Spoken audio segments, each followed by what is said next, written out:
Cinema hall खुल सकते हैं, मॉल खुल सकते हैं। हम किसी को डिफेम नहीं कर रहे हैं, हम ये कह रहे हैं कि जब बाकी विकल्प खुल सकते हैं जो कि एक मेन स्ट्रेंथ है इंडियन डेवलपमेंट का, वो क्यों नहीं खुल सकता। इंडियन आर्मी के लिए एज लिमिट 22 साल का होता है। 2 साल से जो बच्चा तैयारी कर रहा है और जो परीक्षा नहीं हुई है, क्या उन बच्चों के एज लिमिट में छूट मिलेगी? और जब बच्चे को मोबाइल दिया जाता है, अगर वो ABCD पढ़ते हैं मोबाइल पे, चाहे 1-2 पढ़ते हैं, तो वो तो थोड़ी देर पढ़ते हैं, लेकिन उसके बाद जो वो गेम पर चले जाते हैं, उनके आंखों पर उनके शारीरिक असर पड़ रहा है। बच्चे परेशान हैं, आपस में एक मोबाइल के लिए घर में झगड़ा कर रहे हैं। मूक दर्शक बन के रहने से कुछ नहीं होगा। बच्चों को पढ़ाना हमारा कर्तव्य है, हमारा धर्म है। शिक्षा बांटना हमारा धर्म है। पुनः एक बार निवेदन रहेगा सत्ताधारी सरकार से तथा विपक्ष में बैठे सरकार से कि न्यूजिस्तान चैनल के माध्यम से यदि ये दर्द हम सभी प्राइवेट शिक्षकों का आप तक पहुंच रहा है, कृपया आगामी अनलॉक के गाइडलाइंस में शिक्षा जगत को भी आप कुछ रूल्स एंड रेगुलेशन सेट करें। हम आपके साथ कंधे से कंधा मिलाकर खड़े हैं और साथ हैं। नमस्कार दोस्तों, मैं सुनील कुमार ठाकुर सिलीगुड़ी से बिलोंग करता हूं। मैं तकरीबन 30 साल से शिक्षा से जुड़ा हुआ हूं और अभी कोरोना की स्थिति में, कोरोना काल से 17 महीने में जिस तरह से शिक्षा की स्थिति हो चुकी है हमारे देश में, अपितु ये कहें कि विदेशों में भी शिक्षा की स्थिति काफ़ी दयनीय है, लेकिन हमारे देश की शिक्षा की स्थिति ऐसी है कि जिस पर किसी की भी निगाहें नहीं जाती है। हमारे जो भी सरकार हैं, वो केंद्र सरकार हो या राज्य सरकार हो, दोनों की उदासीनता बार बार हमें इस भंवर से निकलने के लिए कोई रास्ता नहीं दिखा पाते हैं। बच्चों की शिक्षा तो बर्बाद हो ही चुकी है, साथ साथ हमारे देश के तमाम उन लोग जो शिक्षा से जुड़े हुए हैं, आज एक तरह से सड़क पर आके खड़े हो चुके हैं। स्पेशली जो प्राइवेट संस्थान है, प्राइवेट स्कूल्स हैं, कोचिंग हैं, और इसके अलावा वो कॉलेजेज, चाहे गवर्नमेंट कॉलेज हो चाहे सरकारी कॉलेज हो, जहाँ केवल ऑनलाइन क्लासेस कुछ तो होते हैं और कुछ जगह नहीं भी होते हैं। आज 17 महीने से करीब हमारे देश में ऑनलाइन क्लासेस हो रहा है। बच्चे काफ़ी मानसिकता से गुजरते जा रहे हैं, मनोवैज्ञानिक दबाव उन पर पड़ते जा रहा है, फिर भी हमारे देश में इसके ऊपर कोई किसी का ध्यान नहीं जाता है।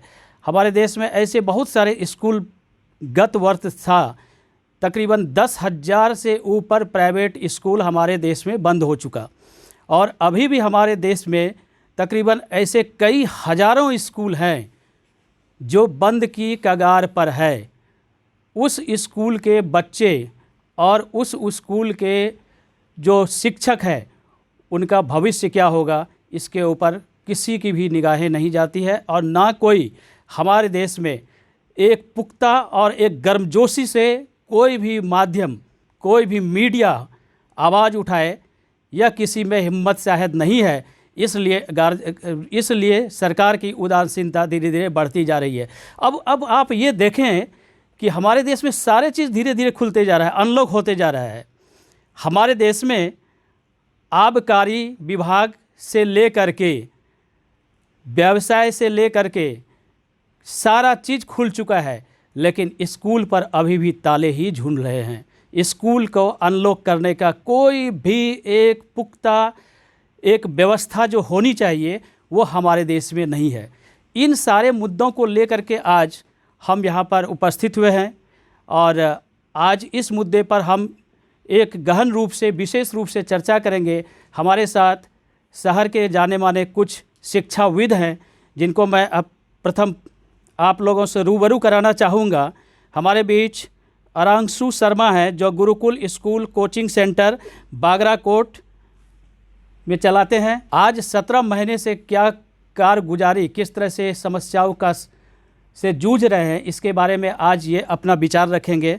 इसके बाद हमारे साथ आज तेश्वर झा, ABJ ट्यूशन कोटा के निदेशक तथा coaching federation of India national के ज्वाइंट सेक्रेटरी हैं, जो तकरीबन 12 साल से शिक्षा संस्थाओं से जुड़े हुए हैं और शिक्षण के क्षेत्र में काफ़ी योगदान इनका रहा है। आज ये अपने भी विचार विमर्श यहाँ पर रखेंगे, विचार वक्तव्य देंगे। जिसे हम समझेंगे और समझेंगे और इस पर यह पहलू को देखेंगे कि हम कहाँ थे, कहाँ हैं और कहाँ हम जा रहे हैं। हम अपने देश को, शिक्षा को किस गति तक ले जा रहे हैं, इसके ऊपर चर्चा करेंगे। और हमारे साथ आज professor doctor Pradosh Kumar Adharju, director SRT college Siliguri से हैं और ये तकरीबन 16 साल से शिक्षा से जुड़े हुए हैं। आज ये अपने भी वक्तव्य रखेंगे, इनको भी हम सुनेंगे, इस पर विचार विमर्श करेंगे, विश्लेषण होगा, तर्क होगा, वितर्क होगा और कुछ नए आयाम, कुछ नए रास्ते निकालने की हम कोशिश करेंगे। इसके अलावा हमारे साथ मिसेज अर्चना शर्मा हैं, प्रिंसिपल हिंदी बालिका विद्यापीठ के हैं और ये तकरीबन 35 साल से शिक्षा के क्षेत्र में हैं और इन्होंने ये 17 महीने से तकरीबन किस तरह से शिक्षा के समस्याओं को जूझ रहे हैं, इस पर आज एक हम गहन चर्चा करेंगे। सिलसिले को आगे बढ़ाते हुए मैं सर्वप्रथम रांशु शर्मा जी से आग्रह करूंगा कि शिक्षण संस्थान से ताला मुक्त कब? शिक्षक संस्थानों से ताला मुक्त कब, यह पूरे विश्व में शिक्षक समाज विचार कर रहे हैं कि कब उसको इससे आज़ादी मिलेगी। और सरकार या प्रशासन लोकल स्तर पर, सामाजिक स्तर पर या मीडिया स्तर पर किसी का भी ध्यान इस ओर नहीं जा रहा है। तो इस सवाल का जवाब अभी तक अंधेरे में ही है कि कब स्कूलों में रोशनी होगी। आपके हिसाब से कोचिंग सेंटर की आर्थिक तंगी जिस तरह से गुजर रहे हैं, केवल हमारे इस प्रदेश में नहीं, पूरे भारत में जो भी कोचिंग संस्थाओं से जुड़े हुए हैं, चूँकि आप कोचिंग संस्था कई वर्षों से चलाते आ रहे हैं, कुछ ऐसे भी बच्चों को आप पढ़ा रहे हैं जिनसे कि आप किसी तरह का फ़ी वगैरह नहीं लेते हैं, लेकिन कोचिंग से जुड़े हुए आप जैसे लोग और कितने दिन तक इस समस्याओं से जूझते रहेंगे, इस पर आप अपना विचार व्यक्त करें। शिक्षा जगत में कोचिंग का एक बहुत बड़ा योगदान है। यूँ तो बच्चे स्कूल जाते हैं पढ़ने के, लेकिन स्कूल के बाद उनका दूसरा जो स्थान है, जो सर्वोपरि स्थान है, वो है कोचिंग सेंटर या ट्यूशन। आज विगत 17 महीनों से जो कोचिंग संस्थान और स्कूल, जिसमें हजारों के नहीं कहे तो लाखों बेरोजगार युवा जो पढ़े लिखे हैं और जिन्हें सरकारी जॉब नहीं मिल पा रहा है, तो वो अपने बलबूते, अपनी ज्ञान से वो समाज को एक शिक्षा की ओर ले जा रहे हैं, समाज को आगे बढ़ाने की ओर ले जा रहे हैं। और हम जिस इलाका में पढ़ा रहे हैं, जहाँ गरीबी अवस्था में है, तो वहाँ पे बच्चे ऑनलाइन क्लासेस भी नहीं कर पा रहे। और सबसे नीचे तबका अगर आज 17 महीना से पढ़ नहीं रहा है, तो इससे देश के को बहुत बड़ी क्षति होने वाली है। इस ओर सरकार ध्यान नहीं दे रहे। सरकार सिर्फ भोजन की ओर तो ध्यान दे रहे, लेकिन उस गरीब तबका के पास जिसको शिक्षा चाहिए और उस गरीब तबका को पढ़ाकर जो लाखों शिक्षक अपने घर परिवार और रोज चला रहे हैं, उनको भी आज कहीं ना कहीं बहुत बड़ी क्षति पड़ रही है। और सबसे बड़ा दुख की बात है कि शिक्षक होने के नाते वो किसी से मदद भी, हाथ भी नहीं बढ़ा सकता है और वो अपने घर में घुट घुट कर इस आशा से जी रहा है कि कहीं कभी तो शायद सवेरा हो और सरकार कह दे कि चलो आज पब खुला, मॉल खुला, डांस बार खुल चुका है, तो चलो स्कूल और कोचिंग भी खुल जाए और घर में 2 रोटी उसके परिवार के लिए, उसके बच्चे के लिए आ जाए। हम शिक्षक यही सोच के, विचार के अभी तक अस्थिर से रह रहे हैं। मैं मिसेज अर्चना मैडम से आग्रह करूंगा कि ऑनलाइन से पढ़ाई कितना कारगर और कब तक, और इससे तनाव मुक्ति के क्या उपाय हो सकते हैं, आप अपना इस पर वक्तव्य रखें। बहुत ही अच्छा और ज्वलंत सवाल आपने उठाया है। खुशी हुई मुझे इस सवाल का जवाब देने में। ऑनलाइन क्लासेस, मैं तो ये कह सकती हूँ महज खाना पूर्ति है ये। मैं as a head of the institution मैं तो ये बोलना चाहूँगी कि हाँ, कराना है, चलो ऑनलाइन क्लास करा रहे हैं, परंतु कितनी फ्रूटफुल है ये क्लासेस, वो as a principal, as a teacher हम लोग जान सकते हैं। क्योंकि देखिए, जब ऑनलाइन क्लासेस आप लेते हैं तो बच्चे उतने सीरियस होकर नहीं लेते। ये नहीं बोलूँगी सभी बच्चे, यदि क्लास में 40 बच्चे हैं तो उसमें 15 बच्चे बहुत सीरियस हैं, वीडियो भी ओपन रहता है, क्लासेस भी करते, क्योंकि मैं हर जितने 34 क्लासरूम हैं हर व्हाट्सएप ग्रुप से जुड़ी हुई हूँ। मैं ऑब्ज़र्व करती हूँ बच्चों की, आज आपके क्लास में कितने बच्चे आए, तो कभी देखती हूँ 15 बच्चे। जब फीडबैक लिया जाता है तो बच्चे क्या बोलते हैं, मैम नेटवर्क इशू है इसलिए हम वीडियो नहीं खोलते हैं, या नेटवर्क प्रॉब्लम है इसलिए हम आज अटेंड नहीं करें। ये जो बहाने की प्रक्रिया बन गई है बच्चों की, वो मुझे लगता है कि बच्चों को एक गहरे अंधकार की ओर ले जा रही है। क्योंकि देखिए, जितना भी बच्चे ऑफलाइन क्लासेस में पढ़ाई करते थे, इंटरेक्ट करते थे अपने टीचर्स से, उनसे अपने सवाल करते थे, उनका जवाब जब वो पाते थे, परंतु आज ऑनलाइन क्लासेस में वो प्रक्रिया दिखाई नहीं दे रही है। तो ऑनलाइन क्लासेस एक खाना पूर्ति का माध्यम रह गया है। हाँ, करना है क्योंकि एग्ज़ाम भी कराने हैं, क्लासेस भी करना है हमको, इसलिए क्लासेस हो रही है। सभी संस्थान जो हैं अपनी अपनी तरीके से, अपनी अपनी एबिलिटी के हिसाब से बहुत अच्छे तरीके से ऑनलाइन क्लासेस लेने की कोशिश कर रहे हैं। पर कुछ बच्चे बहुत ही अच्छे सीरियस हैं, रिस्पांस दे रहे हैं, और बहुत बच्चे जो हैं ऑनलाइन क्लासेस में उतने सीरियस नहीं जितना उन्हें होना चाहिए। ये थोड़ा एक दुख की बात है कि किसी का डाटा नहीं है। क्लासेस कंटिन्यू अगर हो जाती है 4 पीरियड, तो बोलते हैं मैम थोड़ा बीच में आधा घंटा का गैप दे दिया करिए, चार्ज करना पड़ रहा है। तो बहुत कुछ ऐसी समस्या, बहुत किसी के पास मोबाइल नहीं है। गार्जियन आए मेरे पास, बोले मिस हमारे पास तो मोबाइल नहीं है, हमारा बच्चा कैसे ऑनलाइन क्लास करेगा। तो उनके लिए अल्टरनेटिव मैंने ये दिया कि ठीक है, आपकी जो भी क्लासेस है आप नंबर दीजिए, आप फ़ोन करके क्लास टीचर से क्या क्या पढ़ाई हुआ है आपको बता देंगे, या इस बच्चे के पास है आप जाके कॉपी लेकर उसको नोट कर लीजिए। तो इस प्रकार के कोई सीरियस गार्जियन मिलते हैं जो बहुत सिंसियर होकर, बच्चे बहुत सिंसियर होकर, गार्जियन भी बहुत सिंसियर होकर हर एक्टिविटी में, अभी देखिए स्कूलों में, हर स्कूलों में एक्टिविटीज़ हो रही है हमारी। रोज़ आज भी हिंदी की एक्टिविटी है, इंग्लिश की एक्टिविटी है, सब्जेक्ट वाइज हमने एक्टिविटीज़ रखा हुआ है। तो उस एक्टिविटी से मुझे देखकर इतनी खुशी लगती है कि जो कोई बच्चे जो नहीं बोलते थे वो भी कैमरे के सामने आ रहे हैं, बोल रहे हैं। तो कहीं ना कहीं इम्प्रूवमेंट तो हो ही रहा है। तकनीकी जो फैसिलिटी है बच्चे अपना ही रहे हैं। अब ये नहीं बोल सकते हैं ऑनलाइन क्लासेस बिल्कुल फ्रूटफुल नहीं है। कहीं कहीं ऑनलाइन क्लासेस बहुत अपनी जगह बनाए हुए हैं कुछ बच्चों के लिए, पर कुछ बच्चे खाली टाइम पास करते। जैसे एक गार्जियन ने, मैंने गार्जियन का मीटिंग होता है मेरा ऑनलाइन, तो उसमें गार्जियन से, मैंने 7 के गार्जियन मुझे अच्छी तरह से याद है, मैंने बोला आपके बच्चे तो ऑनलाइन क्लास में जुड़ते हैं। टीचर बोलता मैम ये जुड़ता है, परंतु कैमरा ऑफ करके ये वीडियो खेलता है, ये आप थोड़ा सा इसको डांट दीजिए ना, वीडियो खेलता है। तो इस टाइप के बच्चे जुड़ रहे हैं, परंतु कैमरा ऑफ करके अपने दोस्तों के साथ इंजॉय कर रहे हैं। तो इस क्षेत्र में थोड़ा लगता है कहीं कहीं कि अगर इस सिचुएशन को देखते हुए, जैसे 17 महीने से हमारा ऑनलाइन प्रोसेस चल रहा है, तो इस सिचुएशन को देखते हुए बच्चे यदि समझे कि yes online classes benefited for me, अगर ये बच्चे समझे तो शायद ये और भी फ्रूटफुल होगा। वैसे तो बिना स्कूल खुले उतनी मस्ती और उतना आनंद टीचर को भी नहीं आ रहा पढ़ाने में जितना ऑनलाइन क्लासेस पे। मेहनत ज़्यादा कर रहे हैं टीचर, डबल मेहनत हो रही, वीडियो बनाना है। देखिए ऑनलाइन क्लासेस में क्या टीचर्स की डबल मेहनत हो रही है, क्या है, क्योंकि 10 बच्चे जुड़े हैं उनके लिए तो उन्होंने ऑनलाइन क्लास ली है, पर जो 30 बच्चे नहीं जुड़े उनके लिए क्या करना, उनके लिए फिर से एक वीडियो रेडी करो, फिर से उनको भेजो, कंटेंट भेजो। तो डबल मेहनत टीचर्स की हो रही है ऑनलाइन क्लासेस में।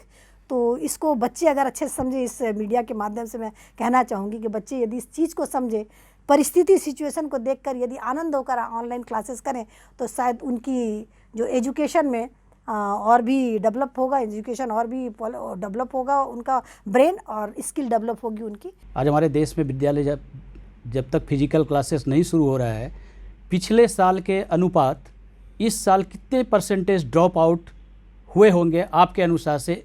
केवल एक ये परिकल्पना हम लोग कर सकते हैं किसी एक विद्यालय की तरफ से, आप इस पर कुछ बताएं। गार्जियन इस प्रकार की स्थिति में आते हैं टीसी लेने, भैया आप टीसी क्यों ले रहे हैं बच्चों की, क्या करेंगे मैम, पैसा नहीं है अपने पास, कैसे पढ़ाएंगे हम, तो हमको टीसी दे दीजिए, हम सरकारी स्कूल में देखेंगे या ओपन से पढ़ा लेंगे। सिचुएशन ये आ गया है कि पेरेंट्स इस परिस्थिति का इतना बुरी तरह से शिकार हुए हैं कि ना चाहते हुए अपने बच्चों को एजुकेशन ना देकर उसे निकाल रहे हैं स्कूलों से। ये सब कोरोना की परिस्थिति के कारण ही हो रहा है। तो ड्रॉप आउट तो सभी स्कूलों से बच्चे हो ही रहे हैं। ABJ के संस्थापक और all India coaching federation of India national के जॉइंट सेक्रेटरी से आग्रह करूंगा कि आप तकरीबन 12 साल से उच्च शिक्षा से जुड़े हुए हैं और आप जॉइंट एंट्रेंस से लेके मेडिकल की तैयारी कराते हैं, लेकिन लास्ट ईयर बिना 10 पास किए हुए 10 का एग्ज़ाम दिए हुए, 12th का एग्ज़ाम दिए हुए बच्चों को पास करा दी गई। सारे बोर्ड ने ऐसा ही किया। इस साल भी किसी तरह का एग्ज़ाम का कहीं प्रावधान 10 और 12th का नहीं है। ये बच्चे जब हायर एजुकेशन के लिए जाएंगे, जब जॉइंट एंट्रेंस में जाएंगे, मेडिकल की तैयारी करेंगे, इसको आप कहाँ तक तर्क संगत समझते हैं?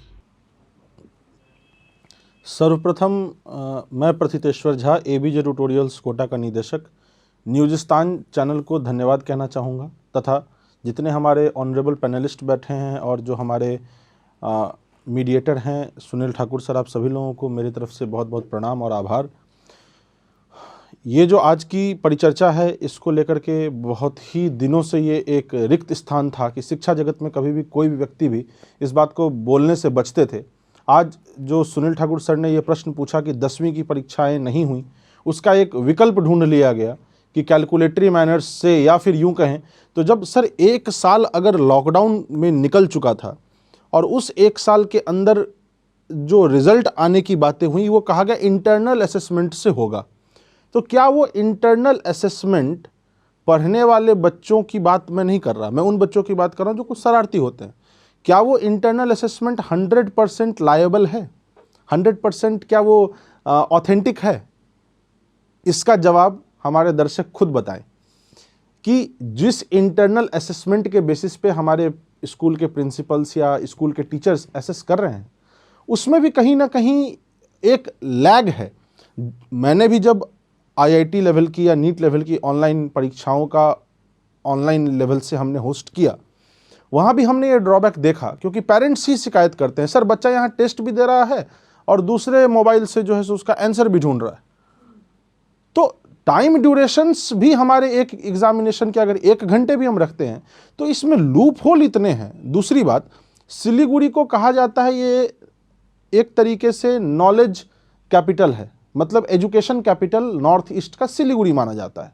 क्यों माना जाता है? दार्जिलिंग, मिरिक, करसियोंग, कालिम्पोंग के बच्चे, या यूं कहें तो पूर्णिया, भागलपुर के भी बच्चे पिछले 2018 तक हमारे इंस्टीट्यूट में आईआईटी, जेईई और नीट की तैयारी करने आते थे, और स्कूलों में भी आते हैं, स्वाभाविक सी बात है। बाहर के निकटवर्ती देश के बच्चे भी हमारे यहाँ आते हैं। जब लॉकडाउन लगा वो बच्चे पुनः अपने घर को जा चुके हैं। पीजी जितने भी पेइंग गेस्ट हैं, हॉस्टल्स हैं, वो सारे खाली हैं, उनके बारे में भी हम बात करेंगे। लेकिन जब वो बच्चे हिल्स पे चले गए या तराई क्षेत्र में चले गए या डुवर्स के क्षेत्र में चले गए, वहाँ जैसा अर्चना मैम ने बताया कि 2G और 3G, 2G वर्सेस 3G चलता रहता है। बच्चा नेटवर्क कनेक्टिविटी को लेकर के जो लैग फेस करता है, जो लैक्यूना हमारा है, वो कहीं ना कहीं शिक्षा जगत को कोरोना के कारण जो क्षति हुई है उसकी एकमात्र क्षतिपूर्ति है। ये 100% सॉल्यूशन बिल्कुल भी नहीं है। किस तरह से, कौन सा प्रकल्प के अनुसार से इसे खोला जाए, इसके बारे में आप कुछ बताएं। मेरा निर्देश था, हमारा जो all India coaching federation of India जो चलता है, जिसमें सारे प्राइवेट टीचर्स जुड़े हुए हैं, हमने प्रधानमंत्री कार्यालय को भी खत लिखा। 7 मई को हमने खत लिखा और 15 जून को हमने खत लिखा।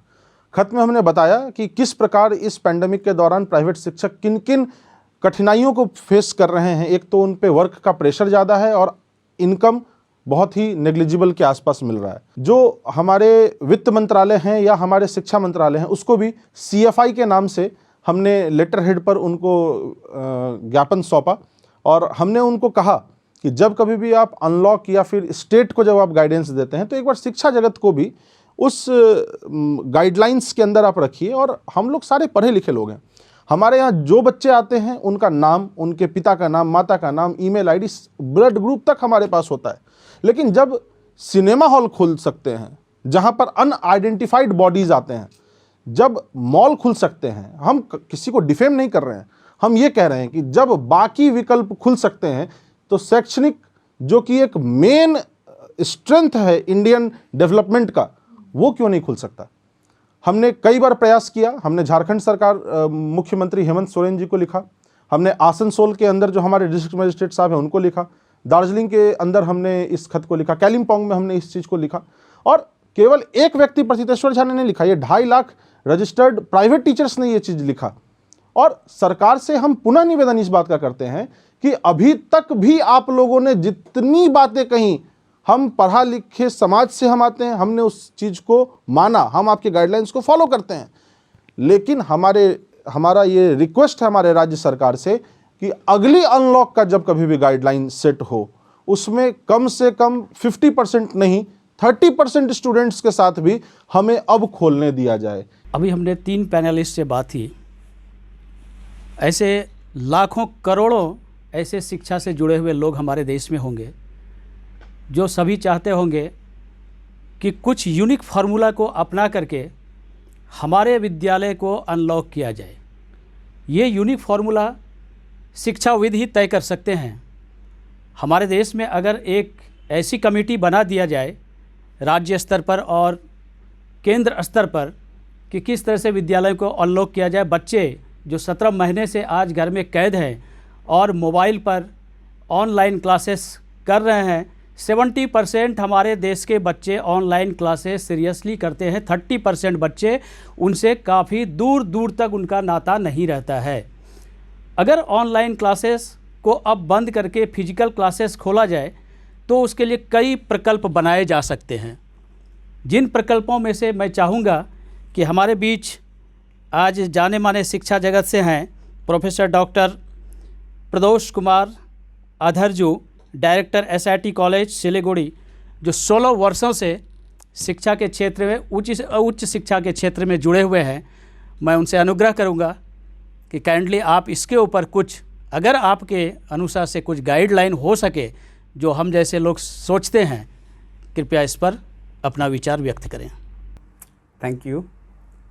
First of all, the question is relevant for the present situation, and thanks to Newsistan for conducting such a relevant discussion, including the teachers of different institutions.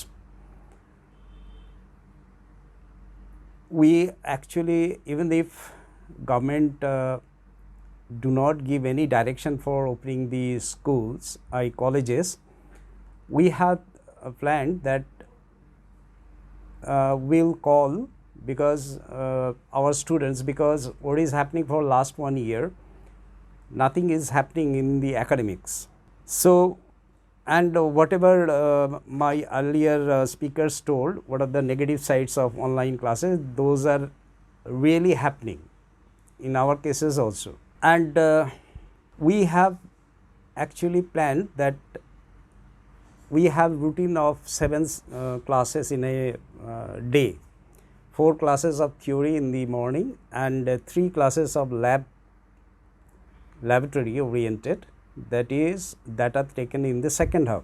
So, we have thought if we call 50% students in the first half for theory class, and the 50% will be doing the lab classes, and in the next half we will just interchange. That way we can manage the education physically, but before that, following all kinds of guidance of COVID protocols, we will sanitize, we will take all sorts of measures. So, that way we can start, and that is our proposal from our side, that this way we can start, because it has hampered though the education to a great extent, though this pandemic and online system has given up certain advantages also, like Siliguri, maybe locally it is backward place. This is giving opportunity because they are sitting at their home, they are taking interviews using the online platform, and lot of students are getting the opportunities. Another disadvantage was there in the physical system, that mostly they used to come to our head office at Kolkata, Techno India Group, where students from all colleges were called for attending the interviews, and these sort of notices were given within a span of 3 or 4 days.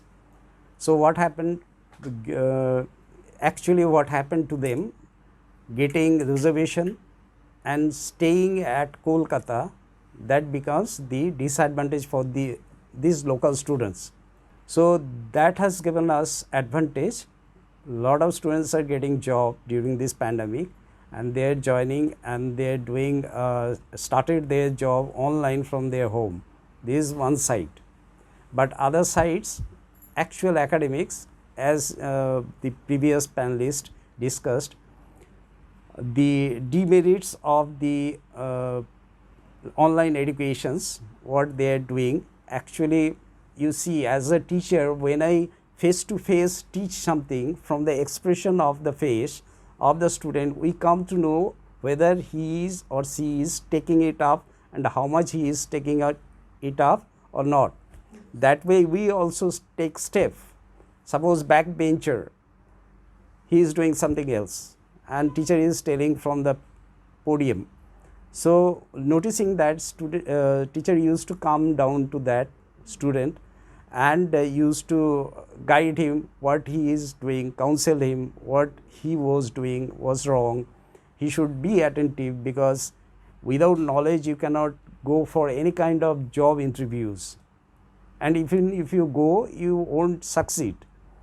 So these are the things, and physical system cannot be replaced totally by online system, at least in technical education. What we feel, workshops are there, so they have to do the hands-on experiments. Otherwise, going into the industry, they will do all sorts of destructive works, may do, because they don't have knowledge. We cannot blame them. And these students who are not who are coming up without giving exams, they have definitely deficiencies. And students, I have asked my students to appeal to university for claiming for physical written test, because what will happen, I have warned them, I have averred them rather, that if you go for interview, even they take you, they will mark you as a COVID batch. Your salary will be different, your promotion will be different, because they will mark you as COVID batch. So these things are happening. And in the second point, they have told all governments to open schools and colleges after giving vaccine to the teachers. They have mentioned it, and you can refer, anybody can refer Lancet, go to the Lancet site, and it is there. It is not that I am telling citing their name, it is available in their site. Okay, thank you. बहुत अच्छा sir, जैसे आपने अभी अपने वक्तव्य में बताया कि इस तरह का इंस्ट्रक्शन दिया गया है, तो हमारे देश में अभी 18+ को ही इंजेक्शन दिया जा रहा है, लेकिन हमारे 18+ से 18 ईयर से नीचे के जो बच्चे हैं हमारे यहाँ, उनको वैक्सीनेशन होते होते हमारे ख्याल से बरसों लग जाएगा, साल लग जाएगा। तो इसका मतलब है जो सरकार अभी भी, हम सरकार को दोष नहीं दे रहे हैं, ये पैंडमिक ऐसी है जिससे पूरा दुनिया त्रस्त है, त्राहिमाम कर रहा है, त्राहिमाम हो रहा है, लेकिन फिर भी सरकार को इसके ऊपर कई चीज़, जैसे मैं भी शिक्षा से जुड़ा हुआ हूँ, तो मैं भी सोच सकता हूँ कि अपने देश में जब से ये पैंडमिक हुआ है तब से 2 गज की दूरी, मास्क लगाना है ज़रूरी। अगर हम विद्यालय को खोलने का, अगर सच में हम काफ़ी इनिशिएटिव ले सकते हैं या सोचते हैं कि खोलें, तो 2 गज की दूरी के जगह हम 6 गज की दूरी करें। मास्क लगाना है ज़रूरी, इसे 2 गज की जगह 6 गज का दूरी आप कर दें। सर्टेन कुछ फार्मूला बना दें, 50% आज 50% कल, ऑड एंड इवन से दिल्ली में गाड़ियां चलती है, स्कूटर मोटरसाइकिल चलता है, तो हमारे बच्चे ऑड एंड इवन 50% का फार्मूला से क्यों नहीं चल सकता है। मैं प्रतितेश्वर झा जी से अनुग्रह करूंगा कि इसके ऊपर आप विस्तार से हमें बताएं। जो शिक्षा जगत के सम्मानित लोग हैं, या जो गणमान्य व्यक्ति हैं शिक्षा जगत के, या उनके जो सलाहकार हैं जो सरकार में बैठे हैं, यदि इस बारे में बिल्कुल सोचने की या परिकल्पना करें तो ये बहुत ही आसान है, सरल है और संभव है। कारण कि यदि मान लीजिए हफ्ते में 6 दिन हैं, 6 दिन में से केवल 3 दिन हम 9th में 6 सेक्शंस हैं, उसके केवल 3 सेक्शंस को बुलाएं, लेकिन क्लासरूम तो हमारे पास 6 थे, 9A, 9B, 9C, 9D, 9E, 9F थे। तो उस 6 क्लासेस में हम डिवाइड कर दें उन 3 क्लासेस के बच्चों को। हफ्ते में 3 दिन हम 9 ABC को बुलाएं और हफ्ते में 3 दिन हम DEF को बुलाएं। स्कूल के क्लासेस, क्योंकि स्कूल का इंफ्रास्ट्रक्चर बड़ा होता है, अगर वो परमिशन दें तो हम खुले हवा और कड़ी धूप के नीचे भी बच्चों की कक्षाएं लगा सकते हैं, बहुत आसान तरीके से लगा सकते हैं, कम बच्चों को रख करके। यदि सरकार गाइडलाइन सेट करे तो जो पावर में बैठे हैं उनके पास सलाहकार भी बहुत अच्छे हैं, आप लोगों के पास फॉर्मूलाज एज वेल एज उसके इम्प्लीमेंटेशंस के गाइडलाइंस जरूर होने चाहिए।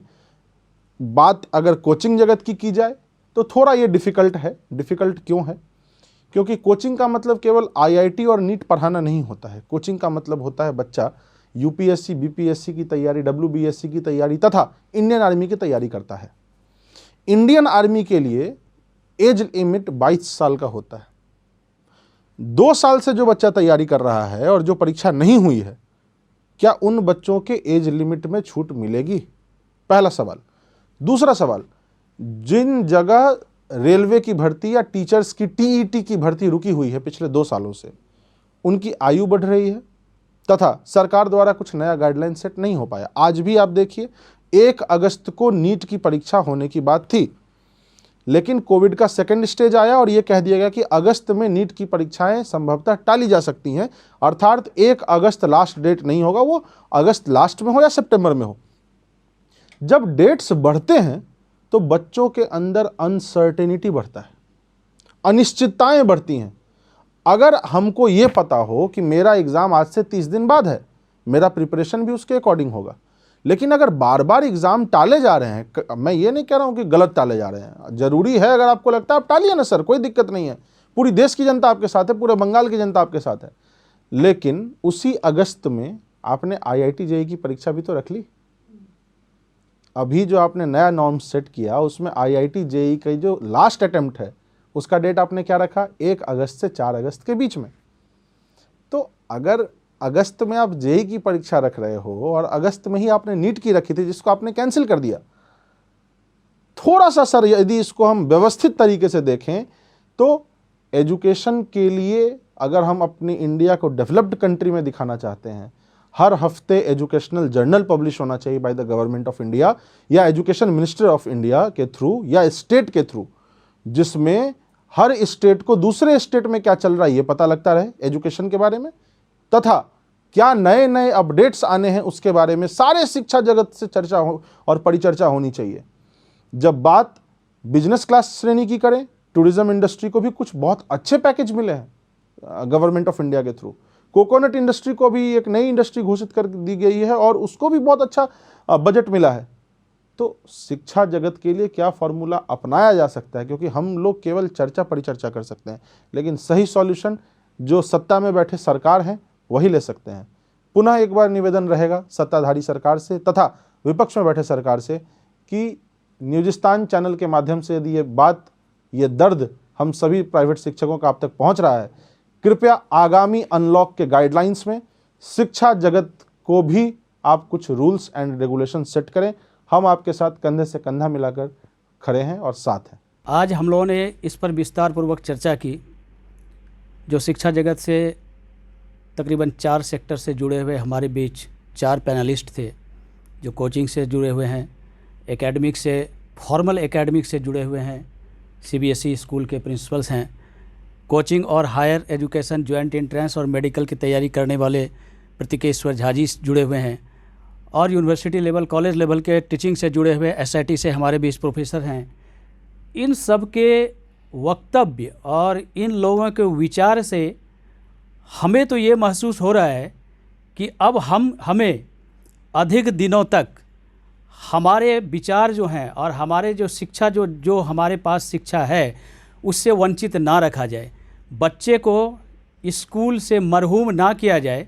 बच्चों के लिए नए गाइडलाइन बना करके यथाशीघ्र जितना जल्दी हो, केंद्र सरकार, राज्य सरकार से अनुग्रह है कि वो स्कूल, विद्यालय, कॉलेज, ये सारे चीज़, कोचिंग संस्थान खोलने की व्यवस्था करें। आप नए नए फार्मूले अपना सकते हैं, जैसा कि अभी प्रतिकेश्वर ने बताया।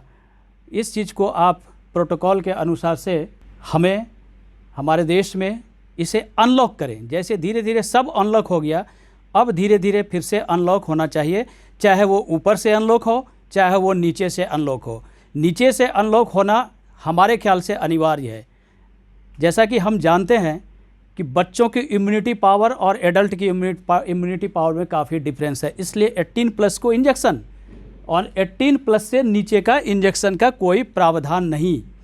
जिन फैमिली में कोरोना के सभी पेशेंट हैं, माता पिता और 18+ वाले भी कोरोना के पेशेंट हैं, वहाँ 2 साल 3 साल 4 साल 5 साल 7 साल के भी बच्चे रहते हैं, उसके मुंह पर मास्क भी नहीं रहता है, लेकिन उनको कोरोना नहीं होता है।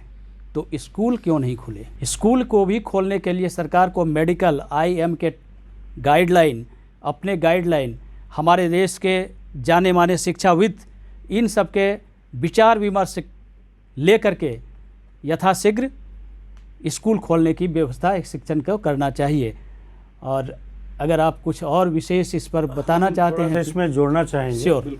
और सरकार से अनुरोध भी करना चाहेंगे कि ऑनलाइन जो शिक्षा है वो शायद 7-8 के बाद जितने भी बच्चे हैं शायद उसको समझ सकते हैं, लेकिन अगर आप प्ले क्लास को बच्चा को कहेंगे कि ऑनलाइन पढ़ लो तो वो संभव नहीं है। जिनको ये सिखाना है उसको हाथ पकड़ के सिखाना है। तो ये जो छोटे छोटे जो प्राइमरी स्कूल है, जो किड्स स्कूल है, उसकी तो स्थिति बहुत ख़राब है। और जब बच्चे को मोबाइल दिया जाता है, अगर वो ABCD पढ़ते हैं मोबाइल पे, चाहे 1-2 पढ़ते हैं, तो वो तो थोड़ी देर पढ़ते हैं, लेकिन उसके बाद जो वो गेम पर चले जाते हैं, उनकी आंखों पर उनके शारीरिक असर पड़ रहा है। बच्चे परेशान हैं, आपस में एक मोबाइल के लिए घर में झगड़ा कर रहे हैं। तो सरकार से विनम्र निवेदन है, हिंदुस्तान के तरफ से, हम शिक्षकों के तरफ से, शिक्षकों में भी अलग अलग विभिन्नता है, उन सभी शिक्षकों की तरफ से कि थोड़े थोड़े करके स्कूल खोला जाए। और सबसे बड़ी बात यह है कि जो टीकाकरण हो रहा है, स्कूल से बड़ा जगह और कहीं नहीं मिलेगा। अगर एक बच्चे जब स्कूल में हैं तो उनके पूरे परिवार को स्कूल से ही आप टीकाकरण कर सकते हैं, बड़ी सुविधाओं के साथ।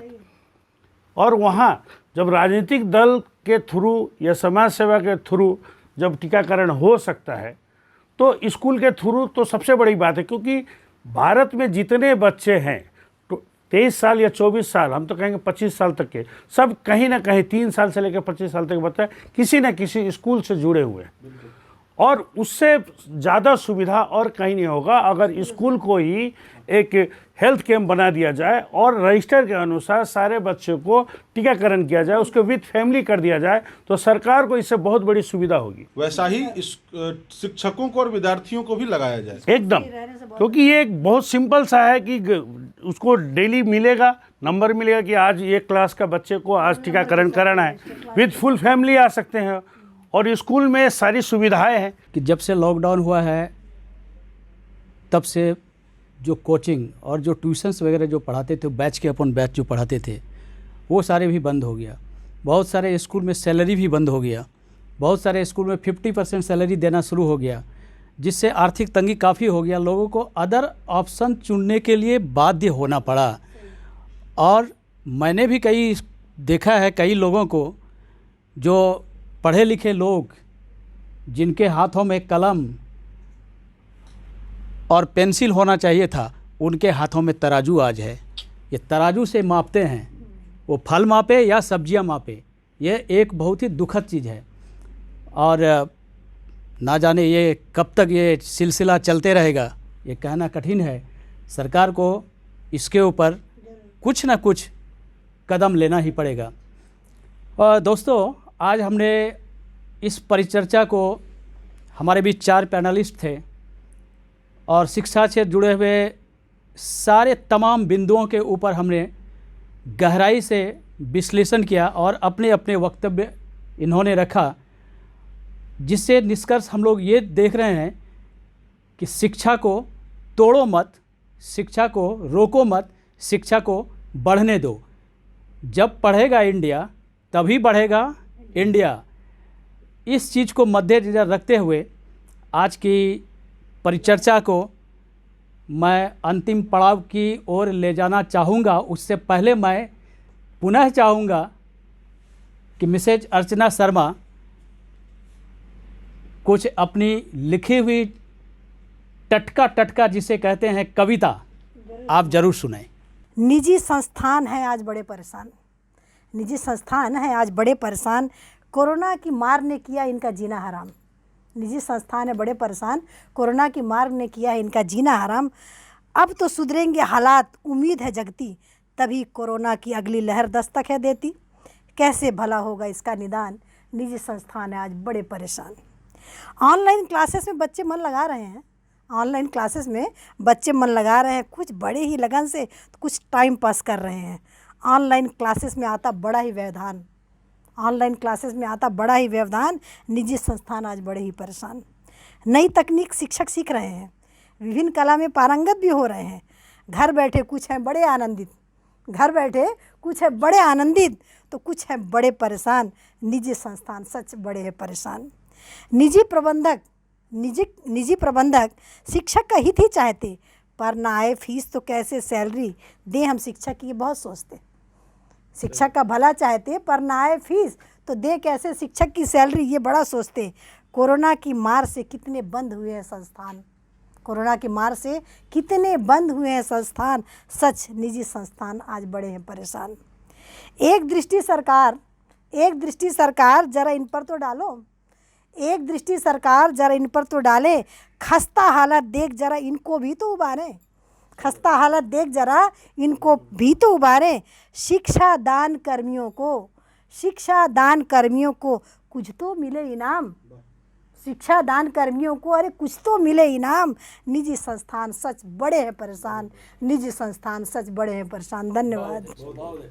दोस्तों, आज की परिचर्चा अब हम यहीं समाप्त करेंगे और हमारे बीच जितने भी पैनलिस्ट हैं अपने अपने विचार को बहुत ही सूक्ष्मता से रखा। दोस्तों, सोचना आपका काम है कि हमारे शिक्षा जगत कहाँ आज खड़ा है, इसे समझे ज़रूर, सोचें, अगर सुझाव हो तो ज़रूर दें। मूक दर्शक बन के रहने से कुछ नहीं होगा। बच्चों को पढ़ाना हमारा कर्तव्य है, हमारा धर्म है, शिक्षा बांटना हमारा धर्म है। और आज इस कड़ी को आगे बढ़ाने के लिए आज मैं न्यूजिस्तान को कोटि कोटि धन्यवाद देता हूं कि जिन्होंने अपने प्लेटफॉर्म दिया और हमारे बातों को आप तक पहुंचाए और जनमानस तक जाए। इसके लिए इनके द्वारा किए गए इस कार्य के लिए कोटि कोटि धन्यवाद। आप सभी पैनलिस्ट को बहुत बहुत धन्यवाद आज हमारे बीच आने के लिए। धन्यवाद।